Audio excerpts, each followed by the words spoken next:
Hello Internet, welcome to Alex Universe. So, we're in the news again.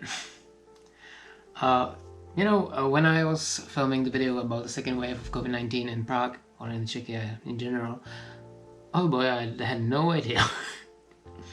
So, if you have been watching news lately, it's kind of a high probability that you have heard of the Czech Republic because, once again, we are best in COVID.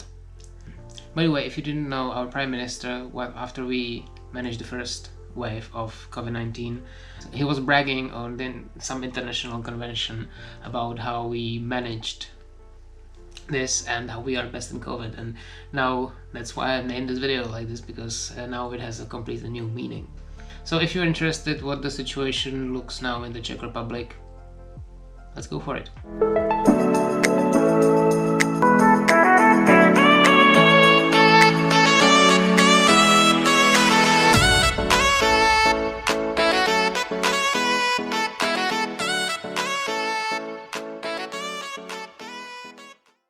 So let's start with the basics. In case you don't know that, right now the Czech Republic is actually the first in the world, if you don't count the likes like Andorra, where they have like 5.5 inhabitants. We are first on the first spot, and the number of the confirmed positive cases of COVID-19 in a million of inhabitants, and also in the first place of death resulting from this disease, which is first place that I don't think we should be aiming for. I mean, we used to be quite good in hockey. Well, we're not anymore, so we had to find some other way how to shine. Yeah, so that's us. In the last video I was telling you that Prague is probably not more dangerous than the rest of the world, and oh boy, they didn't age well. Right. So, if you want to come to the Czech Republic, then, well, you can't. Our borders are not closed, but foreigners are not allowed, and hotels are closed, so basically you have no way of coming here. So let's start with the history. It all started in March when the numbers of cases started rising in all of Europe, especially Italy, and the Czech government was one of the first ones that reacted, and we basically went over several days into complete lockdown. If you're interested what it looked like, you can check some of my videos that I will give you links in the description if you want to see what Prague looked like under quarantine or what the restrictions were. I will skip that. Long story short, in the middle of May, there was the first phase of lifting these restrictions, and basically till the beginning of June, there were no restrictions left in the Czech Republic. And when I say no, I mean basically really no. You didn't have to wear a mask anywhere. Everything was open. Even there were some like music festivals here. It's something that, can you imagine, like there is a pandemic, we were hosting metal fests and stuff like that where there were thousands of people. It sounded stupid back then, but with the result in mind, it's just, I don't know, it was so stupid. But anyway, so we were all celebrating, we all went for our holidays, we all went to our festivals.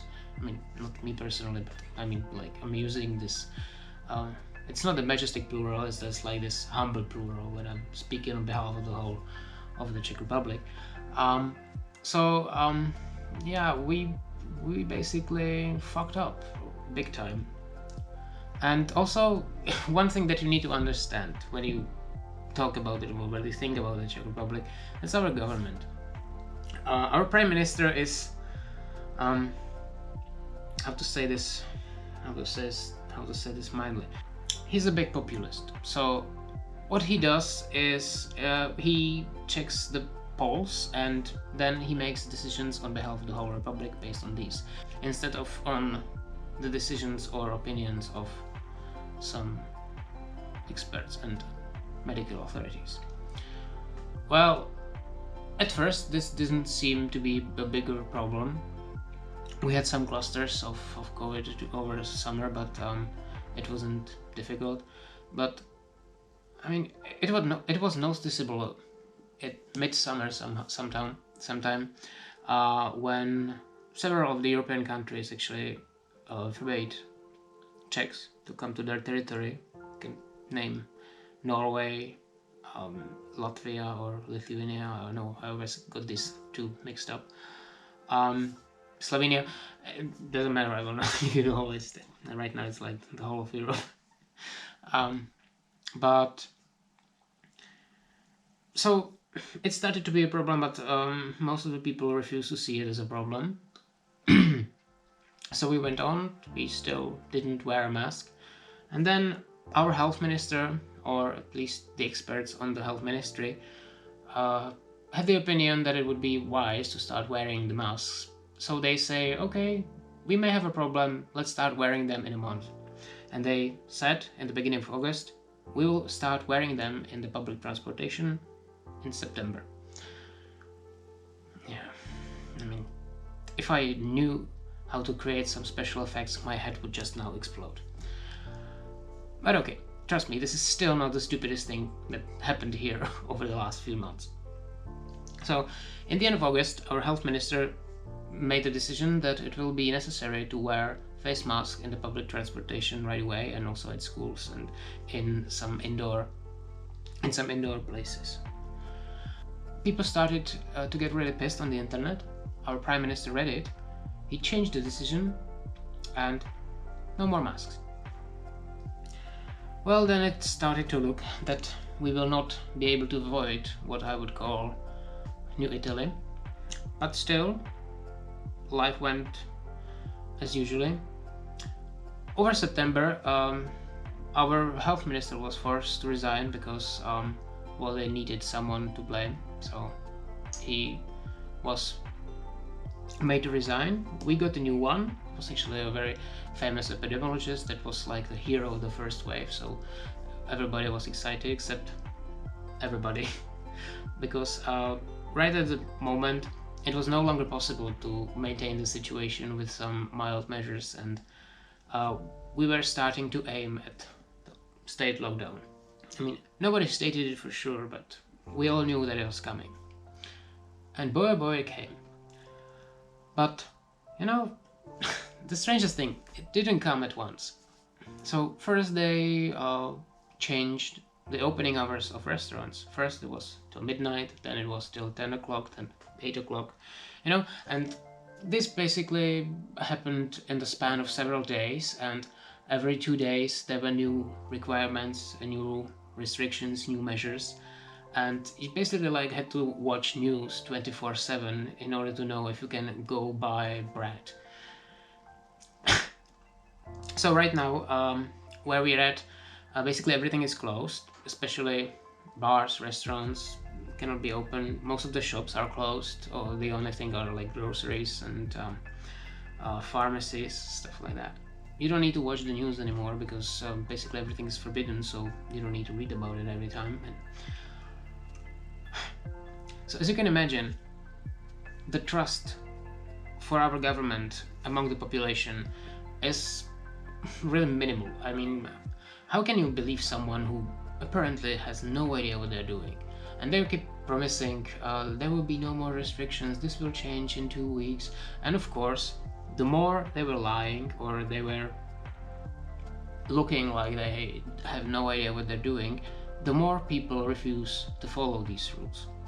And right now we are at the point where half of the Republic really doesn't care what the government says or does, and that's where we are. Also, it didn't help that 2 days after the restaurants had to be closed, our new health minister went for a secret meeting around midnight to this restaurant and got caught, and then refused to resign because, according to him, he didn't do anything wrong. At that point, I believe that the trust in the government from the population was basically zero. Now we have the third health minister within 1 month, which is never good, but it's especially not good if you have a pandemic and there are tens of thousands of people getting infected every day and your hospitals are about to be overwhelmed. Yeah, it's just not good, you know. So that's what happened here. I would now explain you the rules that we have here, but it's basically can be said with 2 sentences now. Everything is forbidden, stay home. By the way, we have a curfew, which, you know, I always read like these dystopias or even watched and was like, this is so stupid, this is so horrible. I never thought that I would live long enough to experience a real curfew. So right now we cannot go outside after 9 o'clock. Kinda cool, right? Unless you want to walk a dog. So in case any one of you wants to get some dog mask and come to visit me, I can take you for a walk after curfew. You can point out that I'm not taking this very seriously. I don't think you are right, but you are not also totally wrong. I have a respect to this disease. I know it can be serious. And on the other hand, I'm the kind of a person that refuses to get overwhelmed with fear and despair and depression. Life will go on, but it has its positives. My social anxiety is in a perfect health. I don't have a problem because I have no way of getting into crowds. They canceled the Christmas market, so we will not have the possibility to buy these horrendous mugs. See, I wanted to make this video outside to show you the empty streets of Prague, but in the end, what's the point? I mean, first, I really don't want to go outside because I am planning some trip in 2 weeks and I really don't want to be positive. And second, I believe that right now the only way that we can get through this problem, I would say, that problem, is, well, to actually follow these restrictions, whether you like them, whether you agree with them, because they are here, and one way or another, unless the situation gets better, they are not going anywhere. So I decided I will just talk. I hope that you find it interesting in some way. You know, I can blame the government for a lot of things, that's true. But on the other hand, it's on all of us. We all fucked up over the summer. And when you look at it, we are probably not the only ones. They're attempting for a lockdown all around Europe, probably because they saw what happens in the Czech Republic.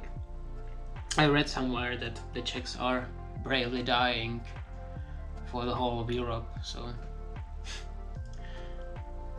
anyway, not to be all negative, there are some great things that I'm not really surprised, but I'm really glad that happened. Yeah, you know, right now the European Union and the North Atlantic Treaty Organization, NATO, they are really helping out right now. NATO is sending a lot of medical personnel to the Czech Republic, and the European Union and its members have given us a lot of these ventilators and some intensive care beds. So that's something. I said it already in my first video regarding COVID. This really sometimes shows even the best in many humans, and I hope, well, I hope, and I will probably be wrong, but it would be great if this reaction of many of these international organizations will actually show the Czech people that they are very helpful, and that it's great that we are part of this global society that can help out in the time of crisis. And I really hope that we will be able to repay this. Well, I hope we won't have to, but if there is the need, I hope that we will not act like dicks. But on the positive note, we will get through this, of course. We are humans and we have survived worse. When we do, then my original idea still stands. Come to the Czech Republic. It's very beautiful here and you don't have to worry. I mean, our government sucks, but which government doesn't? So I just wanted to get this out of my system. Also, when I saw what kind of news articles appeared about the Czech Republic in the past few months and weeks, I wanted to just share the opinion for someone who's right in the middle of it. We still don't have people dying on the streets, and I hope we won't get that far. And right now, it actually is starting to look like the explosive rise of positive cases is slowing down. It's not getting smaller, but the rise is slowing down, so I hope that's positive. I hope that's a positive news, and we just have to wait. So for those of you who stuck with me till the end of the video, I really thank you. I hope that next time I will be able to bring something more positive and something more interesting, but this really needed to be said. And it's basically like a reaction to my previous video, because I think that really didn't age well. So if you found this video interesting and liked it, you probably didn't, right? Anyway, please give me a like. It will really help me. And subscribe to my channel, check out my other social media, and see you in the next video. Have a great day.